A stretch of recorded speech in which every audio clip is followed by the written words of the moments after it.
பொன்னியின் செல்வன் இரண்டாம் பாகம் சுழற்காற்று. அத்தியாயம் 39. இதோ யுத்தம். வந்தியத்தேவன், உறையிலிருந்து கத்தியை எடுங்கள் என்று சொன்ன உடனே, இளவரசர் இதோ எடுத்துவிட்டேன் என்று பட்டாக் கத்தியை உருவி எடுத்தார். அதே சமயத்தில் வந்தியத்தேவனும் உறையிலிருந்து கத்தியை எடுத்தான். அவை பிரம்மாண்டமான ராட்சதக் கத்திகள். அனுராதபுரத்து போதி விருட்சத்தின் அருகில் குதிரைகளுடன் வந்து நின்றவர்கள் அந்தக் கத்திகளையும் கொடுத்துவிட்டுச் சென்றார்கள். இளவரசர் குதிரையிலிருந்து கீழே குதித்து, வா இறங்கி. உன்னுடைய அதிக பிரசங்கத்தை என்னால் பொறுத்துக் கொண்டிருக்க முடியாது. இங்கேயே ஒரு கை பார்த்துவிட்டுத்தான் போக வேண்டும் என்று கடுமையாக கூறியதும் வந்தியத்தேவன் திகைத்துப் போனான். இது விளையாட்டா வினையா என்று அவனுக்குத் தெரியவில்லை. எனினும் இளவரசர் குதிரையிலிருந்து பூமியில் இறங்கிவிட்டபடியால் அவனும் இறங்க வேண்டியதாயிற்று. என்ன ஐயா, ஏன் தயங்குகிறீர்? நேற்றிரவு என்னை நீர் அவமானப்படுத்தப் பார்த்தீர் அல்லவா? உம்முடைய பாட்டன் வீட்டு அரண்மனை முற்றத்தில் என் பாட்டன்மார்கள் வந்து காத்திருந்தார்கள் என்று சொல்லவில்லையா? அவர்களுடைய குடை, சிவிகை ஆகியவற்றைப் புலவர்கள் தட்டிக் கொண்டு போவதைப் பார்த்து பொறுமினார்கள் என்று கூறவில்லையா? அதை நினைத்து பார்க்க பார்க்க எனக்கு பொறுக்க முடியவில்லை. இரண்டில் ஒன்று தீர்த்துக் கட்டிவிட்டுத்தான் இங்கிருந்து புறப்பட வேண்டும் என்று சொல்லிக் கொண்டு இளவரசர் இரண்டு கையினாலும் தமது பட்டாக்கத்தியின் அடியை பிடித்து சுழற்றிக் கொண்டே வந்தியத்தேவனிடம் அணுகினார். ஆம், அது சாதாரண கத்தி அன்று என்பதாகச் சொன்னோமே. எவ்வளவு பலசாலியானாலும் அதை ஒரு கையினால் தூக்கி நிறுத்துவதே பெரிய காரியம். இரண்டு கையினாலும் பிடித்துக் கொண்டால்தான் கத்தியைச் சுழற்றவும் எதிரியைத் தாக்கவும் முடியும். இளவரசர் அவ்விதம் இரு கையினாலும் கத்தியைச் சுழற்றியபோது அவரைப் பார்த்தால் அரண்மனையில் சுகபோகங்களில் வளர்ந்த கோமள சுபாவம் படைத்த ராஜகுமாரனாக தோன்றவில்லை. பழைய காலத்து வீராதி வீரர்களான பீமனையும் அர்ச்சுனனையும் அபிமன்யுவையும் போல் விளங்கினார். இன்னும் திருமேனியில் 96 புன்சுமந்த விஜயாலய சோழரையும் யானை மேல் துஞ்சியவரான இராஜாதித்த தேவரையும் ஒத்து அவர்களுடைய வழியில் வந்தவர்தாம் என்பதை ஞாபகப்படுத்துமாறு வீர கம்பீர தோற்றத்துடன் திகழ்ந்தார். வந்தியத்தேவனும் இரண்டு கையினாலும் கத்தியைப் பிடித்து சுழற்றத் தொடங்கினான். ஆரம்பத்தில் அவருடைய மனத்தில் குழப்பமும் தயக்கமும் குடிகொண்டிருந்தன. போகப் போக மனம் திடப்பட்டது. வீரவெறி மிகுந்தது. எதிரி தன் போற்றுதலுக்கு உரிய இளவரசர் என்பது மறந்தது. எதற்காக இந்தச் சண்டை என்னும் எண்ணமும் மறைந்தது. எதிரியின் கையில் சுழலும் கத்தி ஒன்றே அவரது கண்முன் நின்றது. அக்கத்தியினால் தாக்கப்படாமல்தான் தப்புவது எப்படி, அதைத் தட்டி எறிந்துவிட்டு எதிரியை காயப்படுத்துவது எப்படி என்ற ஒரே விஷயத்தில் அவன் கவனமெல்லாம் பதிந்திருந்தது. கத்திகள் சுழலும் வேகமும் அவை ஒன்றின் மேல் ஒன்று மோதி டனார் டனார் என்ற ஒலியை எழுப்பும் வேகமும் முதலில் சவுக்க காலத்தில் தொடங்கி மத்திம காலத்தைத் தாண்டி துரித காலத்துக்கு வந்தன. இளவரசருடைய காரியம் முதலில் ஆழ்வார்க்கடியானுக்கும் விளங்கவில்லை. ஆனாலும் அதில் ஏதோ ஒரு நோக்கம் இருக்க வேண்டும் என்று அவன் கருதினான். வருகிறவர்களை தடுத்து நிறுத்துவதற்கும் அவர்கள் இன்னார் என்று தெரிந்து கொண்டு அதற்கேற்ப நாம் செய்ய வேண்டியதை நிர்ணயிப்பதற்கும் அது ஓர் உபாயமாயிருக்கலாம். ஆகவே அந்த இரு வீரர்களுடைய குதிரைகளையும் சாலை மத்தியில் குறுக்கே நிற்கும்படி விட்டு அவற்றின் தலைக்கயிறுகளைப் பிடித்துக் கொண்டு ஆழ்வார்க்கடியான் காத்திருந்தான். சாலையில் எதிர்ப்புறமிருந்து வந்து கொண்டிருந்த குதிரை வீரர்கள் நெருங்கி வந்தார்கள். அவர்களுக்கு மத்தியில் புலிக்கொடி பறந்து கொண்டிருந்ததைப் பார்த்ததும் ஆழ்வார்க்கடியானுடைய கவலை நீங்கியது. வருகிறவர்கள் நம்மவர்கள்தான், ஆனால் யாராயிருக்கும்? அவர்களில் முன்னால் வந்த கட்டியக்காரர்கள் அந்த விஷயத்தை பறையறைந்து அறிவித்தார்கள். ஈழத்துப் போரில் மகிந்தனைப் புறங்கண்ட இலங்கைப் படைகளின் சேனாதிபதி வைகையாற்றுப் போரில் வீர பாண்டியன் தலை கொண்ட கொடும்பாளூர் பெரிய வேளார்போதி விக்கிரம கேசரி மகாராஜா விஜயமாகிறார். பராக் என்று ஒரு இடி முழக்கக் குரல் ஒலித்தது. பல்லவ குலத் தோன்றல் வைகைப் போரில் வீர பாண்டியன் தலை கொண்ட வீராதி வீரர், வடபெண்ணைப் போரில் வேங்கிப் படையை முறியடித்த பராக்கிரம பூபதி பார்த்திபேந்திர வர்மர் விஜயமாகிறார். பராக் என்ற இன்னொரு இடி முழக்கக் குரல் ஒலித்தது. இப்படி கட்டியம் கூறியவர்களுக்குப் பின்னால் சுமார் 30 குதிரை வீரர்கள் வந்தார்கள்.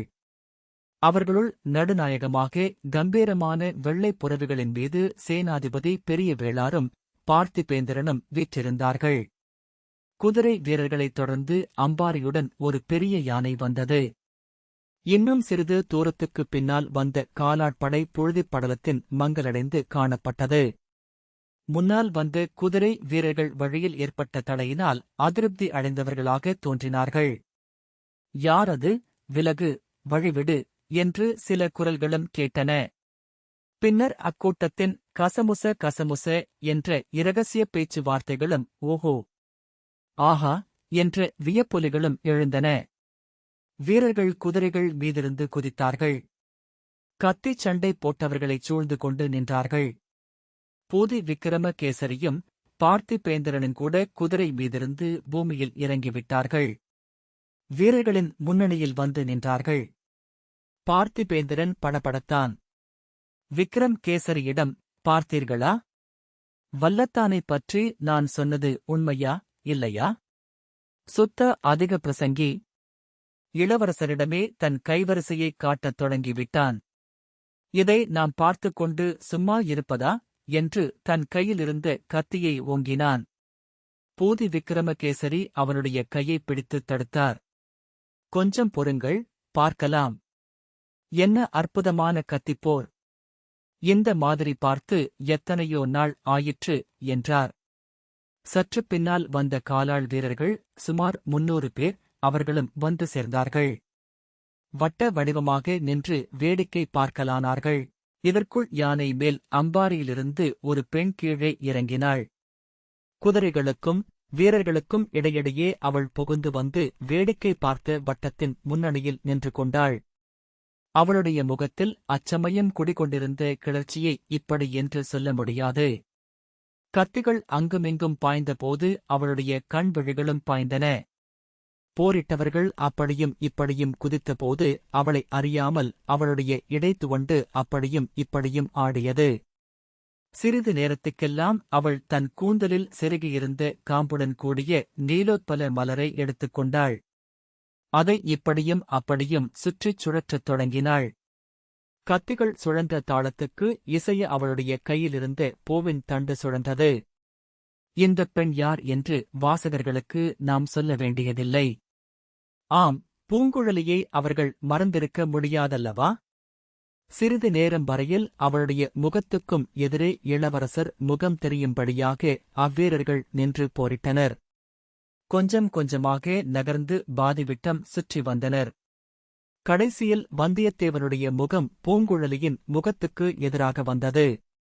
இடையிடையே வந்தியத்தேவனுடைய கண்கள் சுற்றிலும் பெருகி வந்த வீரர் கூட்டத்தை கவனித்து வந்தன. அப்போது பூங்குழலியையும் பார்த்துவிட்டன.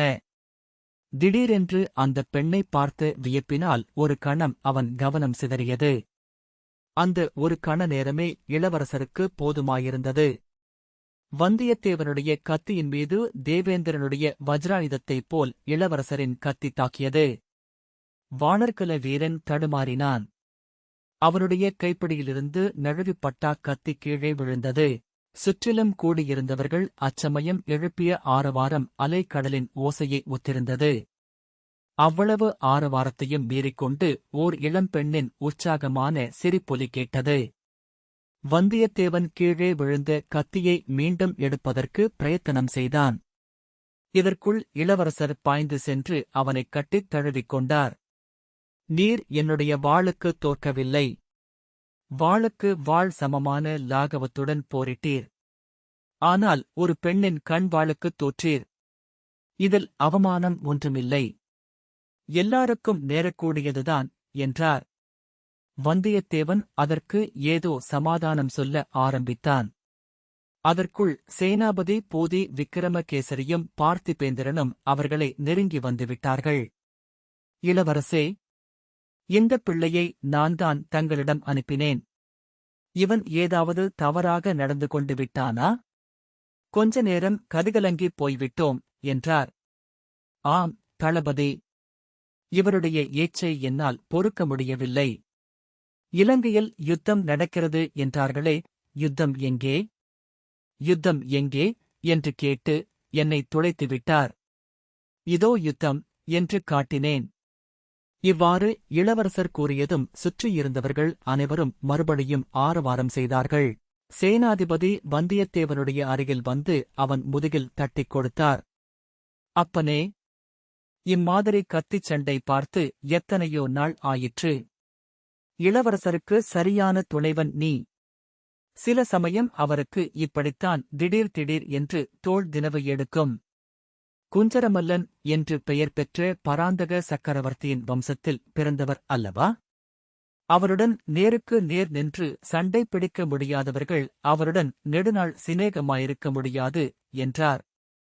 இதற்குள் இளவரசர் பார்த்திபேந்திர பல்லவரின் சமீபமாகச் சென்று, ஐயா, தாங்கள் என்னை தேடி வந்திருக்கிறீர்கள் என்று கேள்விப்பட்டேன். தங்களைச் சந்திப்பதற்காகவே விரைந்து வந்தேன். காஞ்சியில் தமையனார் சௌக்கியமா? என் பாட்டனார் எப்படியிருக்கிறார் என்று கேட்டார். தமையனாரும் பாட்டானாரும் தங்களுக்கு மிகவும் முக்கியமான செய்தி அனுப்பியிருக்கிறார்கள். இலங்கைக்கு வந்து தங்களைக் கண்டுபிடிப்பதற்கே 4 தினங்களாகிவிட்டன. இனி ஒரு கணமும் தாமதிப்பதற்கில்லை என்று பார்த்திபேந்திரன் கூறுவதற்குள் இளவரசர், முக்கிய காரியமாக இல்லாவிட்டால் தாங்களே புறப்பட்டு வருவீர்களா? இனி ஒரு கணமும் தாமதிக்க வேண்டியதில்லை. இப்போதே செய்தியை தெரிவிக்க வேணும் என்றார். இச்சமயம் அவர்கள் சமீபத்தில் வந்த சேனாதிபதி பெரிய வேளார், நடுச்சாலையில் இத்தனை பேருக்கு நடுவிலே ஒன்றும் பேச முடியாது. அதோ ஒரு பாழும் மண்டபம் தெரிகிறதே, அங்கே போகலாம். நல்ல வேளையாக இந்த இலங்கையில் பாழும் மண்டபத்துக்கு குறைவு கிடையாது என்றார். சாலைக்கு அப்பால் கொஞ்ச தூரத்திலிருந்து பாழும் மண்டபத்தை நோக்கி அனைவரும் போனார்கள்.